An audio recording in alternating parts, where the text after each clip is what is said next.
The sun was a merciless hammer, pounding the vast ochre canvas of the desert. Every breath was a furnace, every step a struggle against the shifting sands that swallowed footsteps as quickly as they were made. Across this desolate, unforgiving expanse, a lone figure moved, a silhouette against the shimmering heat haze. He was a cowboy, his face etched with the harsh realities of the frontier, his clothes caked with dust and sweat. His name was Silas, though out here, names mattered less than grit and a steady aim. Days had blurred into an endless cycle of thirst and exhaustion. His horse, a sturdy but weary mare, plodded along, head low, her own reserves dwindling. Silas's lips were cracked, his tongue thick and sandy. His gaze, narrowed against the blinding glare, constantly scanned the horizon, not for landmarks, but for any sign of life-giving water. His hand instinctively went to the canteen hanging at his hip, its weight a cruel joke. It held mere drops, a precious, dwindling sacrament against the vast, indifferent wilderness. Each slosh of the meager liquid within was a reminder of his precarious existence, a promise of a future that felt increasingly distant. He'd rationed it fiercely, every sip a monumental decision, a battle won against the gnawing desperation in his gut.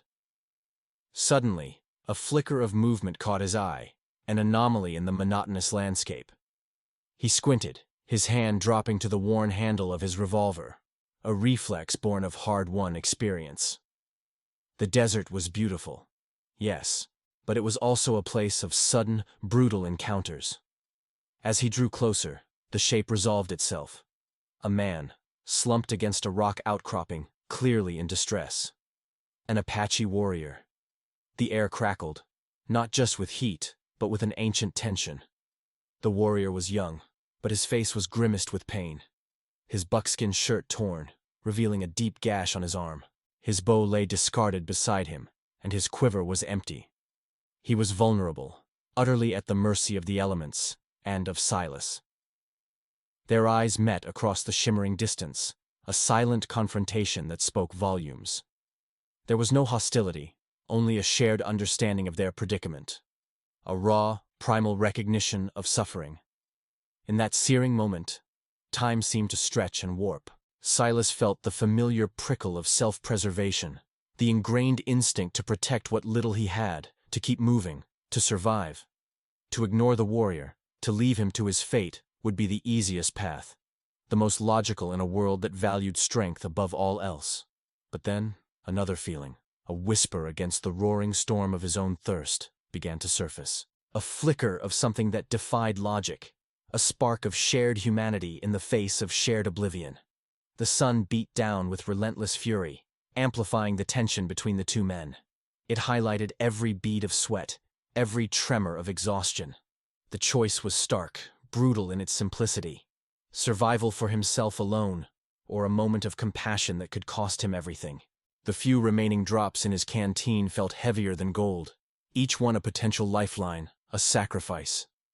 The warrior watched him, his gaze steady, unblinking, accepting of whatever fate Silas chose to bestow. The desert, an indifferent witness, held its breath. This vast, untamed landscape, stretching endlessly under an indifferent sky, was a crucible. The American West, during its rapid expansion, was not merely a geographical location. It was a state of existence, a brutal proving ground where life was cheap and every breath was earned. Resources were not just scarce, they were fought over, hoarded, and often violently defended. Trust, a luxury few could afford, was as rare as a spring in the desert. In this unforgiving epoch, the very act of existing was a constant struggle, a relentless battle against nature's fury and humanity's darker impulses. Interactions between people were defined not by pleasantries, but by a calculating assessment of threat and opportunity, an unspoken evaluation of who held the upper hand in a world without rules. The dangers of the frontier were manifold, lurking in every shadow and across every horizon. Beyond the immediate threat of dehydration or starvation, there were the land's natural inhabitants, both animal and human, each presenting its own peril. Rattlesnakes coiled silently, mountain lions stalked unseen, and the elements themselves could turn on a dime, transforming a sunny day into a deadly blizzard or a sudden flash flood. But perhaps the most potent and pervasive danger stemmed from the deep-seated animosity and cultural chasms that separated the arriving settlers from the indigenous peoples who had called this land home for millennia. For generations, the narrative had been one of conflict, misunderstanding, and often outright warfare. Settlers, driven by dreams of land and opportunity, pushed relentlessly westward, viewing the vast territories as empty and ripe for the taking. Native American tribes, in turn, saw their ancestral lands invaded, their way of life threatened, and their very existence imperiled. Treaties were broken, promises became dust, and the clash of cultures often erupted into violence. To many, an Apache warrior was not just a man. He was a symbol of resistance, an enemy to be feared, a silhouette in the narrative of conquest. The stories passed down by both sides were filled with tales of brutal skirmishes, ambushes, and acts of reprisal, hardening hearts and reinforcing prejudices. In such a world, every decision carried an immense, often life-or-death weight.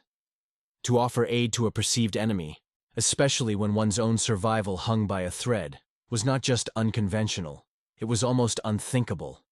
It flew in the face of every instinct honed by the harsh realities of the frontier. Compassion was a weakness, a luxury that could cost dearly. The prevailing wisdom dictated self-preservation above all else, a cold calculation that prioritized one's own life over the suffering of another, particularly if that other belonged to an opposing faction. The historical animosity wasn't just abstract, it was personal. Many settlers had lost family or friends in conflicts with Native American tribes, and conversely, many tribes had seen their communities decimated by the encroaching tide of settlers and soldiers.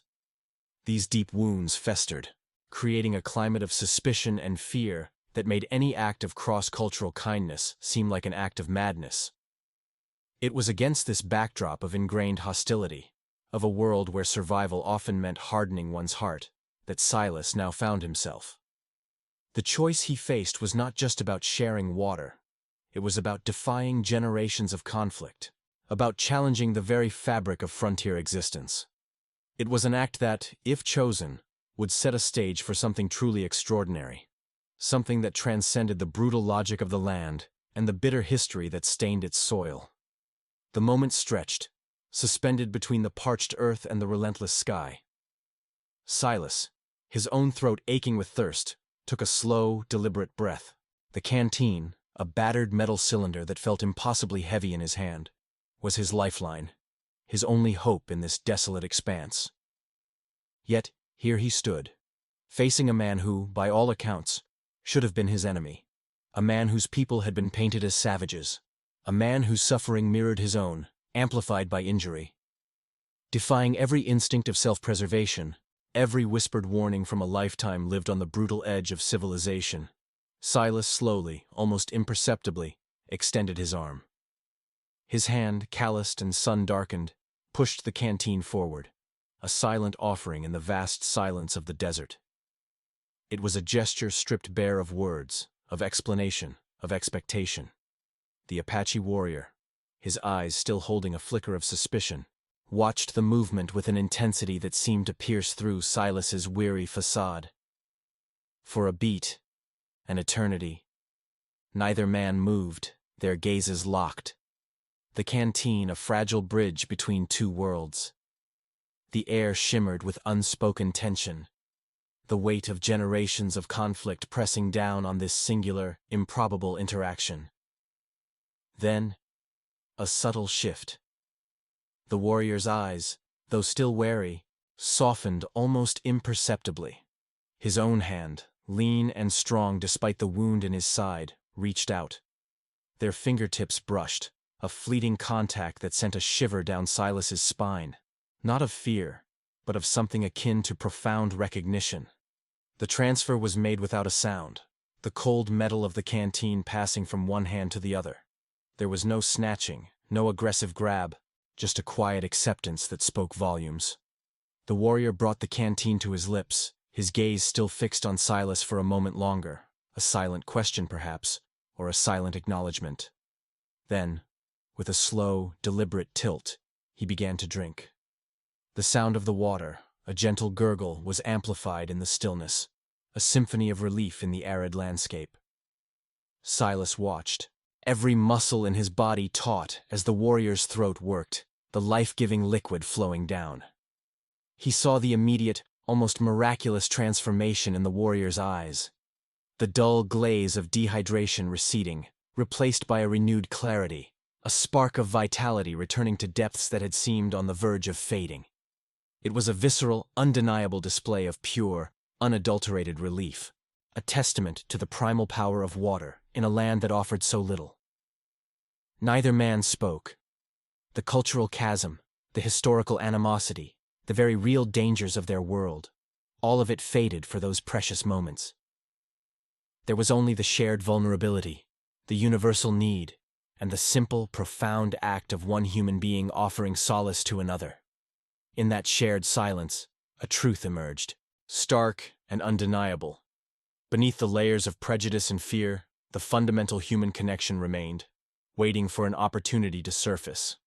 The gravity of the moment was communicated not through words, which would have been inadequate anyway, but through the warrior's slow, steady sips, through Silas's unwavering gaze, and through the palpable sense of relief that now settled between them. This wasn't just about sharing water. It was about sharing a piece of oneself, about extending an olive branch in a world that trafficked in swords. It was an act of mercy in a landscape utterly devoid of it, a flicker of humanity against the backdrop of an indifferent, often cruel frontier. It was a small, almost insignificant gesture in the grand scheme of things, yet its weight was immeasurable. In that single, silent exchange, a seed was planted, a tiny defiance of the brutal logic that governed their lives. It was an act that, whether either man realized it then, would resonate far beyond the immediate relief it provided, an act that promised to ripple through their individual destinies in ways neither could yet fathom. The desert, an ancient witness to countless struggles, seemed to hold its breath, sensing the profound shift that had just occurred. The shared water, a conduit for an unspoken pact, now created a temporary truce in the harsh expanse. As the last drops were savored, the warrior returned the canteen to Silas, their hands brushing once more, a fleeting touch laden with a new, subtle understanding. There was no exchange of names, no promises whispered into the dry air. Their paths, so dramatically converged by fate and desperation, were now poised to diverge once more. The warrior rose slowly, his movements still stiff but imbued with a nascent strength, and with a final, searching glance at Silas, he melted back into the undulating heat haze of the desert, disappearing as silently as he had appeared. Silas watched him go, a strange mix of relief and lingering uncertainty settling over him. Had he just made a friend, or merely postponed an inevitable confrontation? The question hung heavy in the air, unanswered, a ghost in the shimmering light. He secured the canteen to his saddle, its weight now more symbolic than practical, and remounted his horse. His journey, which had felt relentlessly linear just moments before, now carried a subtle, almost imperceptible alteration. The memory of the encounter clung to him, a quiet weight, a new dimension added to the relentless grind of survival. The vastness of the land, an indifferent observer to countless dramas, now emphasized the sheer isolation and the chance nature of their meeting. In this endless ocean of sand and rock, two souls from vastly different worlds had collided, and for a brief, intense period, found a common humanity. The initial uncertainty of the consequences, both good and bad, gnawed at the edges of his thoughts. Would this act of kindness be forgotten the moment distance separated them? Or would it somehow, against all odds, resonate in the unforgiving landscape of the future? He rode on, the sun climbing higher, casting long, distorted shadows that danced like specters of doubt. The desert, with its deceptive mirages and hidden dangers, felt both the same and profoundly different. Every rustle of dry brush, every distant cry of a hawk, seemed imbued with a new significance. Had he been foolish? Had he endangered himself for a momentary lapse of judgment, a fleeting surge of compassion? The frontier was a place that taught hard lessons, and often mercy was not among them. Yet, a part of him, a deeper, more elemental part, felt a quiet satisfaction. He had faced a choice, a fundamental test of his own humanity, and he had chosen kindness over callousness, connection over conflict. The miles dissolved under his horse's hooves, each one carrying him further from the spot where their paths had crossed. He tried to push the encounter from his mind, to focus on the immediate needs of his journey: water, shelter, the next town, the next job. But the image of the warrior, his parched lips, his grateful eyes, remained stubbornly present. It was a silent companion, a subtle shift in the fabric of his consciousness. He had always seen the world in stark terms: settler versus native, friend versus foe, survival versus oblivion. This encounter had blurred those lines, smudged the rigid boundaries he had erected for self-preservation.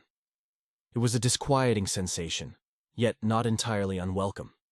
The desert had a way of stripping away pretenses, of revealing the raw, unvarnished truth of existence. And in that moment, the truth had been a shared gulp of water, a shared breath of life. Silas knew, with a certainty that settled deep in his bones, that this wasn't the end of the story. The thread of connection, however thin, had been woven. In a world where every action had a consequence, where every decision could mean life or death, he wondered if this singular, solitary act of compassion would ever find its echo. The vast, indifferent sky offered no answers, only the relentless passage of time, carrying him further into an unknown future, a future that might yet hold the surprising, unforeseen currents of a debt repaid, or perhaps a friendship forged in the crucible of the wild. He continued his weary trek, the memory of the Apache warrior and the water they shared, now an indelible part of his own unfolding narrative. Months later, the relentless sun still beat down on the parched earth, but Silas found himself in a different kind of desolation. He was no longer a solitary figure against the vastness. Instead, he was cornered, trapped in a narrow canyon by a band of desperados. Their faces, hardened by greed and malice, were a far cry from the quiet dignity of the Apache warrior. His horse lay dead, a bullet in its side, and he was wounded, a searing pain in his shoulder making every movement an agony. His rifle, his last defense, had been knocked from his grasp and lay tantalizingly out of reach. Despair, a cold, insidious serpent, began to coil around his heart. He had faced many dangers, outrun countless threats, but this felt different. This felt like the end. The outlaws, a sneering quartet, advanced slowly, their grins widening with each step, savoring his helplessness. He grit his teeth, trying to push back the encroaching darkness, to find some last, desperate surge of strength. But his legs felt like lead, his vision blurred, and the world began to tilt. Just as the lead outlaw raised his pistol, a chilling war cry, sharp and sudden, sliced through the canyon air. It wasn't the guttural shout of the desperados, but something ancient, powerful, and utterly unexpected. From the rocky crevices above, a figure descended with breathtaking speed and precision. It was the Apache warrior. His face, once etched with pain and desperation, was now a mask of fierce determination. He moved like a phantom, a blur of motion and raw power. The outlaws, startled by the sudden appearance, hesitated for only a moment. But that moment was all the warrior needed. With a swift, fluid motion, he disarmed the first bandit, his movements a deadly dance. A second fell to a well-placed arrow, whistling silently from a bow that seemed to materialize in his hand. The remaining two, their bravado evaporating into terror, turned to flee. But the canyon offered no escape. The warrior was relentless, a force of nature unleashed. Silas watched, mesmerized, as his savior worked. The warrior was not merely fighting. He was exacting a precise, almost surgical retribution. There was no wasted movement, no hesitation. Within minutes, the canyon, once echoing with the threats of the outlaws, was silent save for the wind and Silas's ragged breathing. The warrior turned, his eyes meeting Silas's across the short distance. There was no triumphant shout, no boastful declaration, just a quiet, unwavering gaze. In that gaze, Silas saw the recognition, the echo of that moment by the dried-up creek bed, the silent pact forged over a shared canteen. The warrior's face, strong and impassive, held a flicker of something deeper, a silent acknowledgement of their shared past, a nod to the life that had been offered and now repaid. He walked over to Silas, his steps light and sure. Without a word, he knelt, examining Silas's wound with practiced ease. There was no need for explanations, no exchange of pleasantries. The bond between them, forged in the crucible of survival and sealed by an act of unexpected kindness, transcended language. It was a powerful, visceral connection, a silent understanding that spoke volumes. The warrior's presence was a testament to the profound concept of reciprocity, a debt repaid in a harsh world where such acts were rare and often forgotten. Silas, lying there, wounded and exhausted, felt an overwhelming wave of gratitude wash over him. He had offered a sip of water, a fleeting gesture, and in return, his life had been saved. The desert had indeed kept its secrets, but it had also revealed its profound truths, demonstrating that even in the most brutal of landscapes, humanity, when extended, could find its way back, full circle. The warrior's hands worked with a quiet efficiency, tending to Silas's injuries. He used herbs gathered from the canyon walls, their scent pungent and earthy, pressing them gently onto the wounds. Silas watched, his mind still reeling from the sudden turn of events. The dust, the blood, the terror of moments before were slowly receding, replaced by a profound sense of awe and a deeper, almost spiritual, understanding. This was more than just a life saved. It was a testament to something ancient and powerful, a silent agreement between two souls that transcended the superficial divisions of their worlds. As the warrior finished, he rose, his eyes once again locking with Silas's. This second encounter, far from the desperate silence of their first meeting, brimmed with an unspoken depth. There was no need for words, no elaborate explanations. The act of sharing water had been a seed, planted in the parched earth of the desert, and now it had bloomed into a life-saving intervention. It solidified the profound impact of that initial, simple act of kindness, demonstrating how a single decision, made in a moment of desperate humanity, could ripple outwards, altering destinies in ways neither man could have foreseen. This was a story of unexpected connections, forged not by treaties or alliances, but by the raw, undeniable force of compassion. It highlighted the astonishing truth that even across vast cultural barriers, in a time defined by conflict and suspicion, empathy could bridge divides.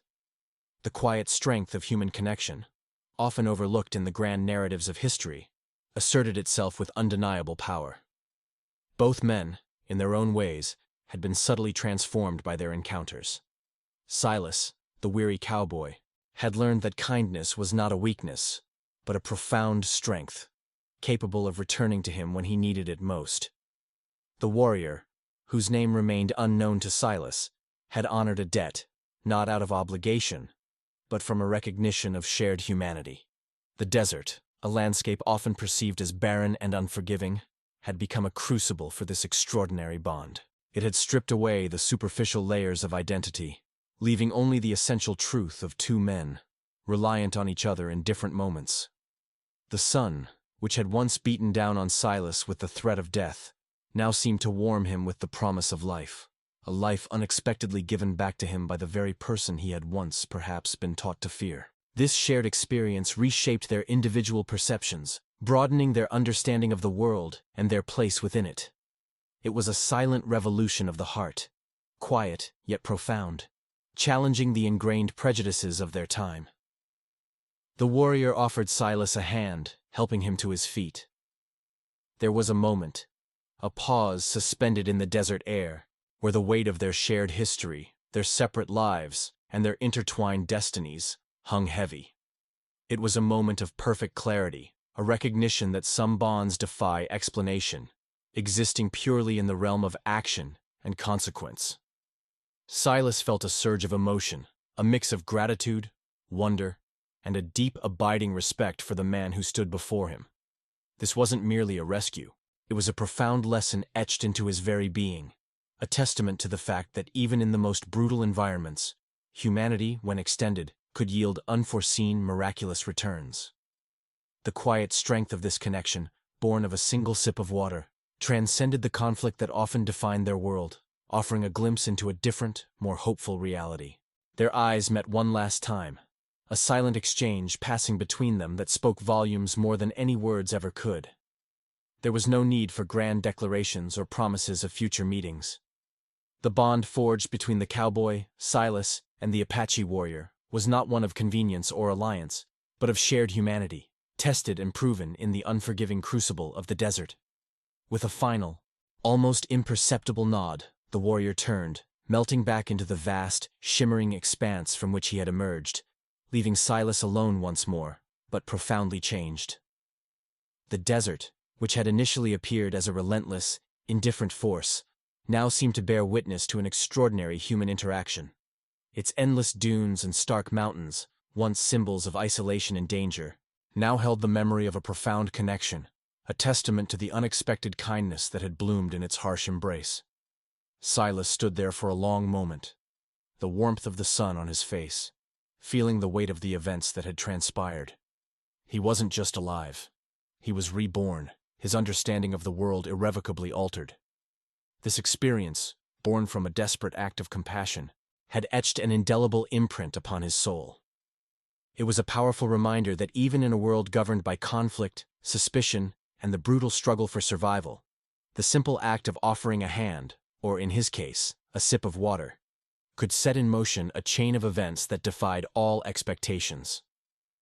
It was a lesson in the enduring power of choice, the choice to extend empathy rather than fear, to offer restraint instead of aggression. In that desolate landscape, two men from vastly different worlds had found common ground, not through negotiation or decree, but through a silent mutual recognition of each other's worth. Silas continued his journey, but it was no longer the same man who walked. The landscape around him, though outwardly unchanged, was seen through new eyes. Every rustle of a bush, every distant silhouette, no longer solely represented a potential threat, but also a potential connection, a new story waiting to unfold. He carried with him not just the memory of the warrior's intervention, but the foundational truth that some actions are their own reward, transcending the immediate gain or loss. The kindness he had shown, without expectation, had returned to him in his hour of greatest need, a testament to a universal law that often goes unacknowledged in the clamor of human conflict. This profound message, simple yet powerful, resonated deep within him. Kindness, however small, however seemingly insignificant in the grand scheme of things, possesses an incredible, transformative power. It can bridge chasms of misunderstanding, disarm hostility, and ultimately change everything. It doesn't require grand gestures or eloquent speeches. Sometimes it simply requires sharing the last drops of water in a canteen, a silent offering that speaks volumes about the indomitable spirit of humanity. Silas often thought of the warrior, wondering about his path, his people, and the life he led. He knew he would likely never see him again. And in a way, that was part of the beauty of their story. Their connection wasn't meant to be sustained by constant interaction, but by the profound singular moments that had bound them together. It was a bond built on trust earned in the starkest of circumstances, a testament to the fact that true humanity resides not in our differences, but in our shared capacity for compassion. The tale of the cowboy and the Apache warrior became a quiet legend in Silas's own mind, a personal truth he carried through the rest of his days. It was a story not of conquest or conflict, but of connection, of how moments of shared vulnerability could become foundations for extraordinary acts of grace. It was a reminder that even in the harshest environments, amidst the deepest divisions, the spark of human kindness can ignite, illuminating a path toward understanding and, ultimately, toward a world where empathy can truly change everything. And that, Silas knew, was a lesson worth more than all the gold in the hills.